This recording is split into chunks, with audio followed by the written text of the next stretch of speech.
في تسعينات القرن الماضي اشتهرت أغنية للشاب خالد بعنوان وهران، تتحدث عن المدينة الجزائرية الساحلية الجميلة وتسلط الضوء على جانبها المظلم، الهجرة منها وصعوبة العيش بعيدا عن أرض الوطن. تقول بعض كلماتها: هجروا منك ناس شطارة قعدوا في الغربة حيارة. ولكن وهران بقيت غنية بأهلها، وفي شوارعها الضيقة كان يعيش طفل مشاغب يلعب كرة القدم، يذهب إلى تمارين نادي شباب غرب وهران بعد أن بلغ سن 15، ثم يعود إلى الشارع ليواصل اللعب. ولم يكن هنالك من يضبط هذه الأمور حتى المدرب نفسه.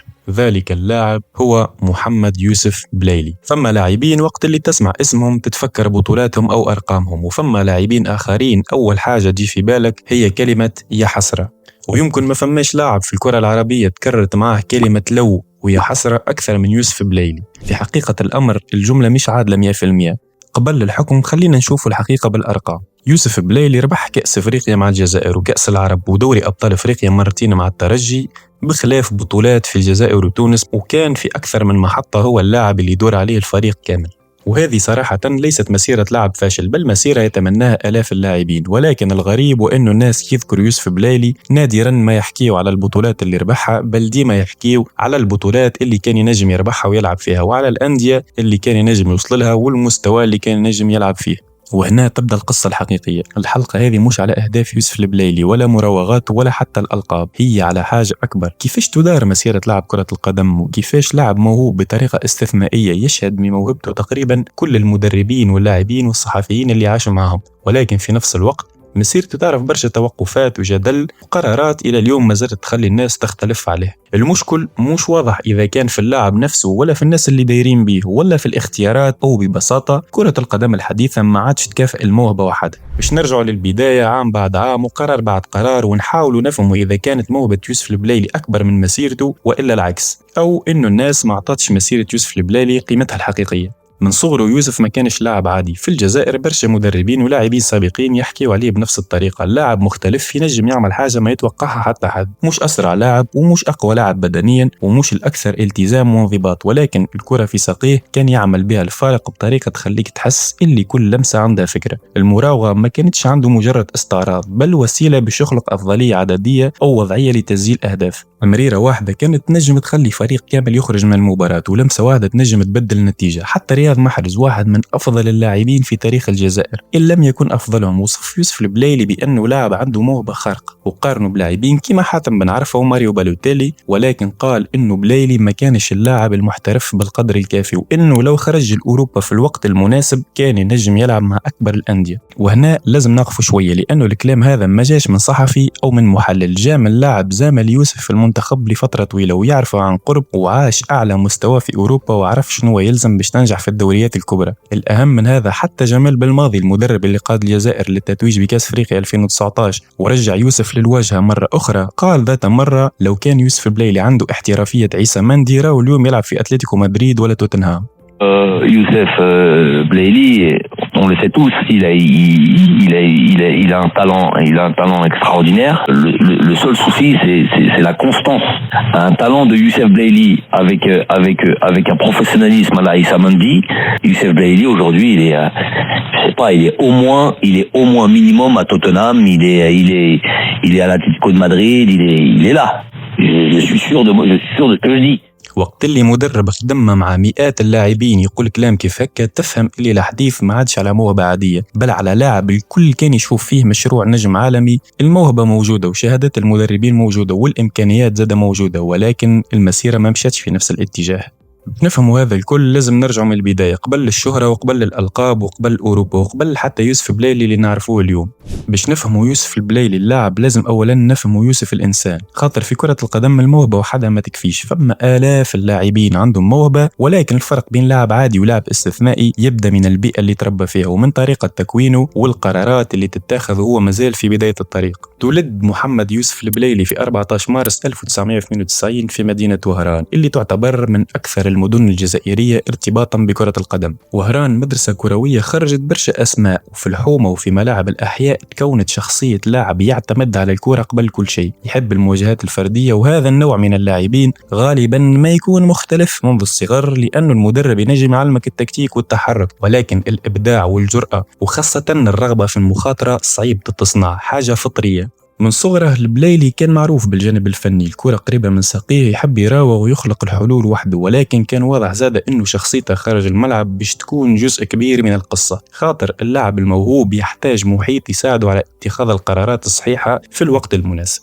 ولهنا يجي دور والد يوسف البلايلي السيد عبد الحفيظ بلايلي، اللي كان حاضر في مسيرة يوسف من البداية، وكان أكثر من مجرد أب يتابع ابنه، وكان من الواضح أنه سيكون له كلمة الفصل في مسيرة يوسف المستقبلية، حاضرا في اختياراته في المفاوضات وفي عديد المحطات من المسيرة. وجود العائلة حول اللاعب مش بالضرورة حاجة سلبية، وبرشا لاعبين كبار كان عندهم سند عائلي قوي، لكن في كرة القدم الاحترافية السؤال ديما يبقى مطروح: هل المحيط ساعد اللاعب على اتخاذ أفضل قرار، ولا أحيانا يخليه يختار قرارات عاطفية في عوض القرارات الرياضية التي تصب في صالح المسيرة؟ والسؤال هذا باش يرجع معنا أكثر من مرة في مسيرة يوسف البلايلي، لأنه القصة بالأساس هي قصة اختيارات. في سن صغيرة بدأ بلايلي يشق طريقه في كرة القدم الجزائرية. الخطوة الأولى كانت مع شباب برج بوعريج، ثم جاءت المحطة اللي بدأ فيها الناس تلاحظ أن هنالك لاعب مختلف، مولودية وهران. هنالك بدأ الاسم يكبر ولم يعد مجرد موهبة في الفئات الشابة، بدأ يلعب أمام الكبار ويثبت ما يفعله في الملاعب الصغيرة أنه يمكن أن يفعله أيضا في المستوى الاحترافي. في موسم 2010-2011 وفي سن 18 عام تقريبا بدأ يأخذ مكانه في الفريق الأول لمولودية وهران. في الموسم التالي أصبح واحد من أبرز لاعبي الفريق، وأكثر من الأرقام كان الانطباع اللي يخليه لاعب شاب يلعب بثقة أكبر من عمره، لا يخاف من المسؤولية ولا من طلب الكرة في أصعب اللحظات. وهنا تظهر أول مشكلة في مسيرة أي موهبة، ألا وهي الاهتمام، لأن الموهبة عندما تظهر مبكرا تظهر مع الأسئلة حول وجهتها المستقبلية، النادي اللي باش يتعاقد معه، وهل باش يبقى في الجزائر أو ينتقل لأوروبا. وفي حالة يوسف جاء أول قرار كبير في مسيرته، قرار سيغير كل شيء حرفيا: الانتقال إلى تونس، إلى الترجي الرياضي التونسي. الترجي المكان اللي تحولت فيه الموهبة الصاعدة إلى لاعب كبير. في كرة القدم أحيانا أهم قرار في مسيرة اللاعب ليس المغادرة إلى أوروبا أو إلى نادي كبير في النصف الشمالي من الكرة الأرضية، بل اختيار البيئة الصحيحة للتطور حتى وإن كانت في إفريقيا. وبالنسبة ليوسف البلايلي أول قرار كبير كان الانتقال من وهران إلى الترجي الرياضي التونسي في صيف 2012، وكان عمره 20 عام فقط. الترجي بيدو وقتها لم يكن مجرد نادي يبحث عن لاعب شاب، كان مشروع رياضي واضح، فريق ينافس على البطولة التونسية باستمرار وعلى دوري أبطال إفريقيا. وهذا مهم لأنه اللاعب الشاب يحتاج ضغط ومنافسة ومباريات كبيرة، ومدربين يطلبوا منه أكثر من مجرد اللقطة الجميلة والشو. وقت اللي وصل البلايلي للترجي ما دخلش مباشرة كالنجم الأول، بل كان لازم يثبت نفسه، خاصة في ظل وجود لاعب بحجم يوسف المساكني في نفس المركز. وهنا ظهرت أول علامة على قوة الشخصية، ألا وهي الثقة. رغم صغار سنه ما كانش يخاف من المسؤولية، كان يطلب الكرة ويحاول ويغامر، وأحيانا يخسرها، ولكن ما فماش مشكل، دائما يبحث على صناعة الفارق. مع الترجي بلايلي بدأ يكتشف معنى كرة القدم الإفريقية الكبيرة: تنقلات بعيدة، ملاعب صعبة، جماهير تضغط، ومنافسة مستمرة ومتواصلة على الألقاب. في موسم 2012 وصل الترجي لنهائي دوري أبطال إفريقيا، ورغم خسارة اللقب أمام الأهلي المصري كانت تلك التجربة مهمة جدا ليوسف البلايلي، اللاعب في سن 20 أول مرة تحطه في أعلى مستوى للقارة. الأهم من الألقاب وأنه الترجي أعطى البلايلي الاستقرار، لأول مرة كان دخل منظومة تعرف كيفاش تستغل نقاط قوتها: جناح يحب المواجهة، لاعب بين الخطوط، قادر على خلق الحل من لا شيء. وهنا باش تتكون أول ملامح النسخة اللي باش تعرفها الجماهير لاحقا. مسيرة أي موهبة ما تكونش خط مستقيم، فماذا إن كانت هذه الموهبة أصلا يوسف بلايلي المشاكس؟ بعد فترة ناجحة مع الترجي جاء أول قرار مثير للجدل صدم به الجميع وقت اللي هرب في وسط موسم 2014 إلى اتحاد العاصمة. قرار كان له منطق رياضي ومالي، رجع إلى بلده وانضم لفريق كبير وكان من بين اللاعبين الأعلى أجرا في البطولة الجزائرية. لكن السؤال اللي بقى مطروح: هل كان هذا الوقت المناسب لمغادرة الترجي، خاصة وأن الترجي منح ليوسف تقريبا كل شيء في ظرف عامين؟ علاش هذا السؤال؟ لأنه في عام 2015 كانت لحظة مفصلية في مسيرة يوسف. في سن 22 عام يملك تجربة إفريقية غنية، وكان في مرحلة يمكن تكون بوابة نحو أوروبا. لكن عوض الصعود جاءت اللحظة اللي غيرت مسيرته بالكامل، ألا وهي قضية المنشطات، وهي أول سقوط في مسيرة يوسف بلايلي. بعد انتقاله لاتحاد العاصمة كان البلايلي في مرحلة صعود صاروخي، 22 عام، تجربة مع الترجي ومباريات قارية وإمكانيات كبيرة تخليه يحلم بخطوة أكبر إلى الأمام. ولكن في تلك الفترة جاءت الضربة القاضية، كانت فترة صعبة ندمت على كل لحظة فيها. هكا علق يوسف البلايلي على الفترة اللي تعاطى فيها كوكايين وتم إيقافه بسببها. في مباراة بين اتحاد العاصمة ضد مولودية العلمة في دوري المجموعة المجموعات لدوري أبطال أفريقيا 2015 لاحظ حكم المباراة وأنه تصرفات بلايلي غير طبيعية، فاقترح على ممثل الاتحاد الإفريقي إخضاعه لتحليل منشطات بعد المباراة. النتيجة كانت صدمة للاعب ولمحبيه. بلايلي متعاط لمادة الكوكايين. في سبتمبر 2015 أعلن الاتحاد الإفريقي إيقاف البلايلي بعد ثبوت وجود مادة محظورة في عينته. العقوبة كانت قاسية، إيقاف لمدة 4 سنوات كاملة في البداية، ما يعني عمليا نهاية مسيرة اللاعب، لأنه البعد عامين ولا 3 على المنافسة يمكن يغير كل شيء. القضية ما كانتش فقط في العقوبة بل في الطريقة اللي تعامل بها اللاعب ومحيطه معه. يوسف دافع على موقفه قانونيا، وبعد الاستئناف تم تخفيض العقوبة ليصبح قادر على العودة بعد عامين، ولكن على الجانب الرياضي الضرر صار وثابت. هنا ظهرت أول مرة فكرة سترافق يوسف في مسيرته كاملة، ألا وهي التوقيت. في كرة القدم لا يكفي أن تكون موهوب، يجب أن تضع موهبتك في المكان والوقت المناسبين، ويوسف وقتها ضيع الاثنين: الخروج من الترجي وبتصرف طائش في الوقت الخطأ يلقى روحه معاقب لمدة عامين. أنجي أول اختبار أوروبي وفشل التجربة الأولى. بعد نهاية العقوبة منح نادي أنجي الفرنسي البلايلي فرصة العودة إلى أعلى مستوى ممكن واللعب في أوروبا من جديد. ولكن المشكلة المرة هذه لم تكن في الإصابة ولا في العقوبة، بل في مدى جاهزية البلايلي ذهنيا واحترافيا لخوض تجربة جديدة في أوروبا بعد عامين من الإيقاف. مع أنجي لم يحصل على المكانة اللي كان يلوج عليها وما ولاش لاعب أساسي، شارك في مباراة فقط في كأس الرابطة ولم يحصل على أي دقيقة في الدوري. ولهنا من العدل نطرح سؤال: هل فشل بلايلي في أنجي بسبب مستواه فقط ولا كانت الظروف ضده؟ من جهة فما شكون يراه وأنه اللاعب ما كانش جاهز للعودة، ومن جهة أخرى بلايلي صرح وأنه ما حصلش على الفرصة الكافية لإثبات قدراته. اللاعب اللي يحب ينجح في أوروبا لا يحتاج فقط للموهبة بل للصبر والتأقلم، وخاصة اختيار اللحظة المناسبة. ومرة أخرى تظهر مشكلة التوقيت في مسيرة يوسف. يوسف وصل إلى أوروبا في وقت كان يحتاج فيه إلى إعادة بناء نفسه، ويمكن دوري أصغر أو أقل ضغط كان يكون خيار أفضل.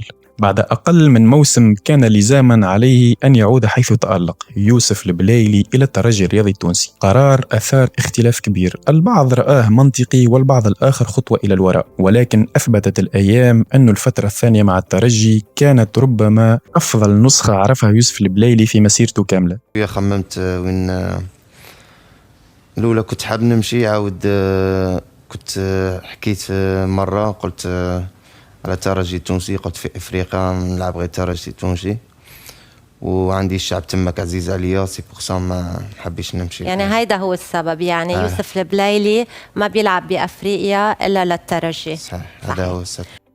العودة إلى الترجي العودة من الموت الكروي. فما شكون يطيح وما يرجعش، وفما ملاعبية وقت اللي تبدأ الناس تنساهم يعملوا أقوى كامباك ممكن. يوسف البلايلي كان قريب جدا من السيناريو الأول. بعد قضية المنشطات وفشل تجربة أنجي الجميع اعتقدوا أنه انتهى، ولكن في جانفي 2018 أعلن الترجي عن عودة البلايلي، خبر ما يتوقع حتى حد، بالنظر إلى الاستياء الكبير من الجماهير للطريقة اللي خرج بها يوسف المرة الأولى، وثانيا لقضية المواد المحظورة والعقوبة بعامين. الترجي قبلها كان قام بجلب أسماء كبيرة كما فرجاني ساسي، فخر الدين بن يوسف، أنيس البدري وفرانكوم والبقية، والجمهور كان ينتظر تقوية الفريق بعد صفعة ربع نهائي 2017 أمام الأهلي المصري. يوسف رجع إلى البيئة اللي آمنت به في وقت كان يحتاج فقط شكون يؤمن به. لاعب كان خارج الحسابات ورجع تدريجيا واستعاد النسق ورجع الثقة، واستعاد أهم شيء بالنسبة لأي لاعب كرة قدم ألا وهو الإحساس بأنه قادر على أن يكون مؤثر من جديد. في فيديو تقديمه قال يوسف كلمة واحدة: رجعت باش نجيب دوري الأبطال للترجي. الجملة هذه لقات صدى واسع بين المعجب والمتهكم. أنا ما قعدتش برشا في فرنسا، قعدت كان 3 أشهر في ساحة في فرنسا، ساحة مضروب، سي بور سا ما كملتش. كان عندي مشاكل مع المدرب، حبيت نمشي، حسيت باش نرجع لإسبيرونس وناخد شامبيونز ليغ، سي بور سا حبيت نرجع لإسبيرونس، وراني قلتها من الأول، قلت باش نرجع ونهز شامبيونز ليغ.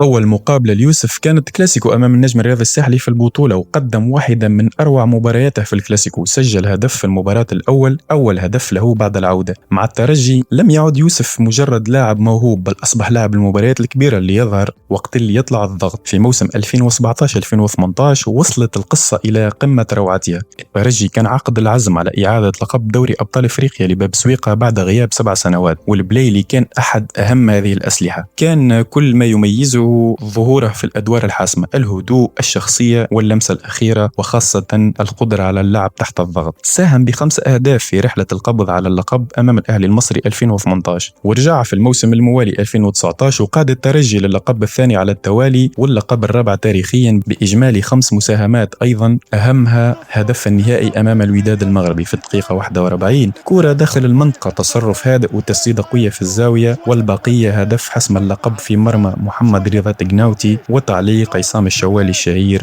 قوم تسحر يا تقناوتي. قوم تسحر، قوم تسحر يا تقناوتي قوم. لم يكن مجرد هدف، بل حط اسمه في تاريخ الترجي مدى الحياة. هدف تزامن مع موسم المئوية بالنسبة للنادي. بعد سنوات من العقوبة والشكوك رجع يوسف البليلي ليكون بطل إفريقيا، وهذه ربما كانت قوى رسالة في مسيرته، وأن الموهبة يمكن أن تعود إذا وجدت البيئة المناسبة. بعد الموسم الكبير استعاد يوسف البليلي مكانته مع منتخب الخضر، وتزامنت العودة مع كأس أفريقيا مصر 2019. قبل البطولة ما كانش مؤكد أنه يوسف باش يكون موجود في القائمة، ولكن كان موجود ومؤثر وفعال في تشكيلة المنتخب الجزائري اللي كانت تضم عديد النجوم في الدوريات الأوروبية كما محرز والناس، براهيمي، أندي ديلور، فيغولي وغيرهم. لكن جمال بالماضي كان يعرف حجم الموهبة، خاصة إذا لقت البيئة المناسبة. في دور المجموعات ضد السنغال خرج يوسف في اللحظة اللي حبها، سجل هدف أكد به حضوره القوي في البطولة. أجمل ما في قصته في 2019 أنها ما كانتش مجرد لحظة تتويج، بل كانت لحظة رد اعتبار.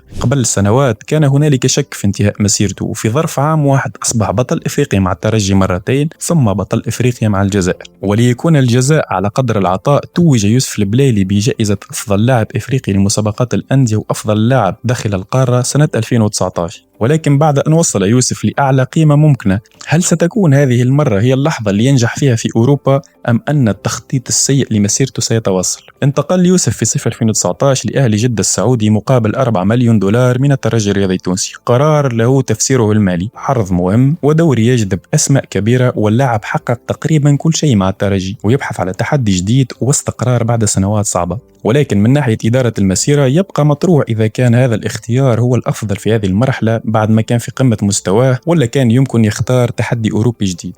تجربة أهلي جدة لم تكن كارثية من ناحية الأرقام، ولكنها لم تعطي الإحساس بأنها الخطوة اللي باش تنقل يوسف لمستوى آخر. ثم جاءت جائحة كورونا فتوقفت المنافسات، وحدث خلاف حول العودة، وانتهت العلاقة بطريقة لم تكن مثالية. من بعدها جاءت محطة قطر، وهنا تظهر مرة أخرى مسألة إدارة المسيرة. فلا يعني فقط اختيار النادي اللي يدفع أكثر، بل معرفة وقت الخروج ووقت المخاطرة ووقت اختيار التحدي، وخاصة وقت اختيار الاستقرار. بعد كأس أفريقيا 2019 كانت قيمة البليلي في أعلى مستوياته، وفي عمر 27 عام كان القرار الرياضي يمكن أن يكون أهم من القرار المالي، لأنه اللاعب في هذا العمر لا يبحث فقط عن الراحة، بل عن آخر فرصة لصناعة مسيرة كبرى. في قطر ومع نادي قطر القطري عاد جزء من البريق، مراوغات، تمريرات حاسمة، حلول فردية، قدرة على تغيير المباراة بلقطة واحدة. أثبتت فعلا وأنه لم يفقد الموهبة، ولكن لم يكن في البيئة اللي تضعه أمام أكبر الاختبارات. واللاعب اللي يريد الوصول للقمة يحتاج أن يضع نفسه باستمرار قدام تحديات كبيرة، ما يبقاش في الكومفورت زون. جاءت كأس العرب 2021 في قطر نفسها، وأكد البليلي من جديد أنه مازال يملك القدرة على الحسم والتألق في المواعيد الكبرى. مع المنتخب الجزائري كان أهم سلاح هجومي، سجل هدف رائع من نصف الملعب في ربع النهائي أمام المغرب، وكان حاضر في النصف النهائي الدرامي أمام قطر، ثم توج باللقب أمام المنتخب التونسي في النهائي، وحصل على الكرة الفضية كثاني أفضل لاعب في البطولة وراء زميله ياسين إبراهيمي. بعدها بأيامات جاءت كأس أفريقيا 2021 في الكاميرون، وهنا ظهرت صعوبة جديدة. الجزائر دخلت البطولة حملة اللقب، ولكن الفريق كله عاش بطولة مخيبة وخرج من دور المجموعات، وأول مؤشر وأنه فترة القمة بدأت تعرف بعض التراجع. بعد تجربة قطر القطري نجم يوسف البليلي أنه يتحصل على فرصة أخرى للعودة إلى أوروبا، ولكن المرة هذه في سن 29 عام، بعد أن ضاعت أجمل السنوات اللي كان يمكن أن تكون حاسمة. الوجهة كانت فرنسا من جديد، تحديدا نادي بريست. مع بريست شارك في 13 مباراة في النصف الثاني من الموسم، سجل 3 أهداف وقدم تمريرتين حاسمتين، وخلى لحظات ذكرت الجميع باللاعب اللي تألق مع الترجي والجزائر. ولكن كرة القدم الأوروبية لا تقاس فقط باللقطات، بل بالاستمرارية والالتزام اليومي، فضلا عن القدرة على الاندماج داخل المشروع الفريق. خارج الملعب ظهرت مشاكل عديدة ليوسف. بليلي بيدو تكلم على عدم الشعور بالراحة بعيدا عن عائلته، وظهرت تقارير صحفية على تأخر عن بعض الحصص التدريبية وصعوبات في التأقلم، ومشكلة مرتبطة بالدار اللي كان يسكن فيها. تحدثت عنها تقارير عن وجود أضرار كبيرة، وهي روايات رفض اللاعب تحمل مسؤوليتها حسب موقع جول. وخرجت أخبار أخرى حول مشاكل مع بعض الفنادق وسلوكيات خارج الملعب، ولكنها بقات في إطار التقارير والاتهامات الإعلامية ومش كلها مثبتة رسميا. وهنا نقطة مهمة جدا في تحليل مسيرة يوسف بلايلي أو غيره. في كرة القدم الحديثة النادي لا يدفع فقط اللاعب الذي يسجل ويصنع، بل اللاعب اللي يستطيع أن يكون جزءا من المنظومة. الصورة اللي بدأت تتكون حول بلايلي في أوروبا لم تكن مرتبطة فقط بمستواه، بل بالأسئلة حول المدى الاحترافية والاستقرار. في أكتوبر 2022 انتقل بلايلي إلى أجاكسيو بفكرة واضحة: الحصول على دقائق وإثبات أنه مازال قادر على المنافسة في مباريات الدوري الفرنسي. فنيا نجح جزئيا، بما أنه في 17 مباراة سجل 6 أهداف وقدم 3 تمريرات حاسمة، أرقام ممتازة في أحد الدوريات الخمس الكبرى في هذا العدد القليل من المباريات. لكن خارج الملعب رجعت نفس الأسئلة من جديد، وفي مارس 2023 بعد عودته من التزامات المنتخب الوطني صارت مشكلة حول غيابه عن التدريبات، وتحدث النادي عن غياب بدون إذن وفتح إجراء تأديبي، وأشار إلى تصرف غير مناسب تجاه بعض الجماهير بعد مباراة بريست فريقه السابق. من جهة أخرى تحدث بلايلي ومحيطه عن مشاكل مرتبطة بالجانب المالي وظروف العلاقة مع النادي. كل هذه العوامل أدت منطقيا إلى نهاية التجربة قبل حتى نهاية الموسم. مرور البلايلي في فرنسا أثبت أنه الموهبة كانت موجودة في بريست وأجاكسيو، كان قادر على صناعة الفارق، ولكنه أثبت زاد أنه الموهبة بدون استقرار أو بيئة مناسبة لا تصنع مسيرة طويلة. بعد أجاكسيو رجع البلايلي إلى الجزائر، ولكن هذه المرة لا للبحث عن استعادة المستوى فقط، بل لإعادة بناء مسيرة من جديد، والوجهة كانت مولودية الجزائر. مع المولودية شفنا نسخة البلايلي اللي يعرفها الجميع، اللاعب اللي يطلب الكرة في كل وقت واللي يصنع الفارق وحده ويخوف أي مدافع. في الدوري الجزائري سجل 14 هدف وصنع 12، أرقام مرعبة، وكان أفضل لاعب في الفريق، أبرز لاعب في الدوري. والمولودية توجت باللقب لأول مرة بعد 14 عام من الانتظار. وهنا تظهر مرة أخرى فكرة إدارة المسيرة، أحيانا أحسن قرار مش هو الأصعب اللي يخليك ترجع الثقة في روحك. والبلايلي في المولودية رجع قيمته الفنية ورجع الناس تتذكر عليش كانوا يقولوا عليه برازيلي تائه في إفريقيا وولد عم مارادونا. بعد موسم استثنائي جاء العرض من الفريق الأقرب إلى قلبه كما يقول هو على لسانه، الترجي الرياضي التونسي. رجوع البلايلي للترجي في صيف 2024 كان رجوع اللاعب إلى المكان اللي عاش فيه أكبر نجاحاته، واستقبله جمهور الترجي كأنه مخرج. ومن أول المباريات أكد أنه رجع باش يصنع تاريخ جديد، ولم يكتفي بالقديم، ساهم في تتويج الترجي في البطولة ثم بالكأس والسوبر مرتين، سجل 19 هدف في الموسم، رقم ما وصلوا حتى لاعب للترجي في آخر 10 سنوات. ورجع اللاعب يصنع الفارق في أكبر المواعيد، وعاد للمنتخب الجزائري من جديد مع المدرب بيتكوفيتش. هنا تتأكد المرة الثالثة نفس الملاحظة اللي حكينا عليها، وهي البيئة. كل ما يرجع للترجي يتألق، وكل ما يخرج من هذه البيئة يلقى بعض المشاكل. الحقيقة ربما فما تفسيرين، السبب في النادي ولا في طريقة تعامل البلايلي مع المحيط اللي يكون فيه في كل مرة. ولكن إذا كانت العودة للترجي ناجحة فوق الميدان، فإنه نهاية القصة هذه المرة ممكن لن تكون مثل البداية. بعد إصابة بقطع في الرباط الصليبي في دربي 9 نوفمبر 2025 بدأت تظهر واحدة من أكثر القضايا تعقيدا في مسيرة يوسف البلايلي حتى الآن، قضية قانونية مع نادي أجاكسيو فيها اتهام بتزوير وثيقة ما، وإصابة خطيرة، ورحيل جديد أثار جدل كبير. إذا كانت المشاكل السابقة أثرت على صورته، فإن القضية مع أجاكسيو أكثر من ذلك، لأنها أول مرة ما عادش خلاف مع مدرب أو تأخير عن التمارين، بل قضية تزوير وصلت إلى الفيفا. بعد الخلاف مع أجاكسيو فسخ اللاعب العقد متاعه مع النادي، وصارت قضية مالية بين الجهتين. وفي إطار النزاع ومع تقديم وثيقة اعتبرت لاحقا محل شبهة تزوير استعملت في ملف التعويضات، أجاكسيو اعتبر وأن الوثيقة غير صحيحة ورفع الملف إلى الفيفا. تواصلت التحقيقات لأشهر، وفي مارس 2026 صدر القرار الأول. الفيفا اعتبرت الوثيقة غير صحيحة وسلطت على البلايلي إيقاف لمدة 12 شهر عن كل الأنشطة الكروية، إضافة إلى غرامة ب5000 فرنك سويسري، كما بقي النزاع المالي المرتبط بحوالي 380 ألف يورو جزءا من الملف مع نادي أجاكسيو. رفض البلايلي القرار طبعا، وأكد فريق دفاع اللاعب وأنه بريء، وقرر الطعن أمام محكمة التحكيم الرياضي كاس. إلى اليوم محيط اللاعب مازال متمسك بأنه القرار النهائي لم يحسم بعد. وهنا يجي السؤال اللي يهمنا، شنو هو اللي يخلي لاعب كل مرة يرجع للقمة يلقى روحه بعيد بعد مدة داخل قضية جديدة؟ بين سوء الحظ وأخطاء في اختيار الأشخاص المحيطين به وإدارة المسيرة بطريقة كارثية، تبقى الإجابة مفتوحة. ولكن المؤكد أن القضية جاءت في أسوأ توقيت ممكن للبلايلي. اللاعب كان خارج من موسم ممتاز، رجع للتألق مع الترجي وكان يستعد لمواصلة المسيرة، ولكن في وضع ما الناس تحكي على مستواه رجعت تحكي على المحاكم والملفات القانونية وإمكانية الغياب لعام كامل. في صيف 2026 الحالي فما مفاوضات تجديد للعقد بين الترجي والبلايلي رغم قضية الإيقاف. الإيقاف كانت إدارة الترجي ترغب في استمرار اللاعب، وحسب بيان النادي صار اتفاق مبدئي على التجديد بشرط واضح: إذا تم إلغاء العقوبة أو تخفيضها من محكمة التحكيم الرياضي فإنه البليلي سيواصل. في تلك المرحلة ما كانش فما خلاف بين الطرفين والزوز كانوا يستنوا في القرار، ولكن في نفس الوقت بدأت أخبار تخرج تتحدث على اتصالات متقدمة بين البليلي ومولودية الجزائر. أصدر الترجي بيان ثاني في 24 جويلية أوضح فيه وأنه الإدارة قامت بأكثر من محاولة لاستكمال إجراءات التعاقد، وتم تحديد أكثر من موعد للفحص الطبي وإمضاء العقد. في مرة أولى كانت الثلاثاء 21 جويلية والثانية الخميس 24 جويلية دون أن تكتمل الإجراءات. وأوضح النادي أن كل الآجال استنفذت وأن اللاعب أو ممثليه لم يستكملوا الخطوات المطلوبة، فتقرر غلق ملف التجديد نهائيا. في المقابل رجع البليلي إلى الجزائر، وبعد ساعات فقط أعلنت مولودية الجزائر التوصل إلى اتفاق معه يحمل نفس الشرط تقريبا: العقد لن يدخل حيز التنفيذ إلا إذا وقع إلغاء العقوبة أو تخفيضها مع ضرورة اجتياز الفحص الطبي. زاد الجدل بعد حديث وسائل إعلام تونسية على أن إدارة الترجي كانت تطلب من اللاعب ملفه الطبي الكامل، خاصة بعد إصابته بقطع في الرباط الصليبي، ولكن حسب نفس وسائل الإعلام كان يتهرب من تسليم الملف الطبي بالشكل اللي تطلبه الإدارة. هذه النقطة لم يصدر بشأنها توضيح مفصل لا من اللاعب ولا من الإدارة، وتبقى في إطار ما أعلنته إدارة الترجي وما تداوله وسائل الإعلام. بعيدا عما ننتصر في هذه القصة، تظهر مرة أخرى نفس الفكرة التي رافقت يوسف بلايلي طوال مسيرته: كلما اقترب من الاستقرار تظهر أزمة جديدة، وكلما بدا وأن الصفحة ستغلق بهدوء تكمل بطريقة تثير الجدل. وهذا ربما أكثر ما يميز مسيرة يوسف البلايلي: كثرة الملفات المفتوحة خارج الملعب.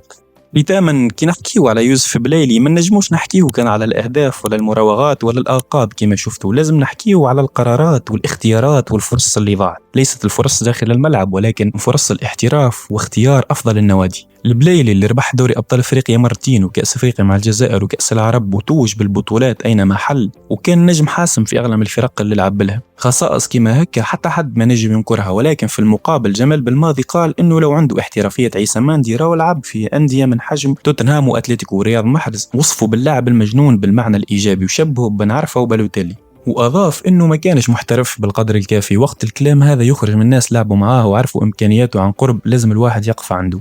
المشكلة عمرها ما كانت أبدا في الموهبة، المشكلة كانت في إدارة المسيرة، اختيار الوقت الصحيح والمحيط الصحيح والانضباط اليومي والقرارات اللي تاخذها وقت تكون في القمة. كرة القدم الحديثة ما تكافئش اللاعب الأكثر موهبة، بل اللاعب اللي يعرف يحافظ على مستواه ويتأقلم ويبني مسيرته خطوة بخطوة. لهذا يمكن يوسف بلايلي ماهوش أكبر موهبة ضاعت، لأنه كلمة ضاعت فيها ظلم للاعب حقق إنجازات كما ذكرنا، ولكن في نفس الوقت ما نجموش نقولوا أنه وصل إلى كل ما كانت تسمح به موهبة. الحقيقة موجودة بين الاثنين، لاعب صنع مسيرة كبيرة ولكن كان قادر يصنع مسيرة ما أعظم. وربما بعد سنوات الناس مش باش تختلف على عدد أهداف يوسف البلايلي ولا على عدد الألقاب اللي ربحها، بل باش تختلف على سؤال واحد فقط: لو كانت كل القرارات اللي خذاها اللاعب والمسؤولين على إدارة مسيرته مختلفة، لو كانت إدارة المسيرة أفضل مما هي عليه، وين كان ينجم يوصل يوسف البلايلي؟ إذا عجبتكم الحلقة ما تنسوش الاشتراك في القناة وتفعيل الجرس، وخلونا رأيكم في التعليقات. هل يوسف البلايلي حقق كل ما تسمح به موهبته، أم أن التاريخ سيذكره كواحد من أكبر المواهب اللي كان بإمكانها توصل إلى مستوى أعلى بكثير؟ نتقابلوا كالعادة الجمعة الجاية في نفس الوقت في حلقة جديدة. السلام عليكم ورحمة الله تعالى وبركاته. استودعكم الله. السلام عليكم ورحمة الله وبركاته.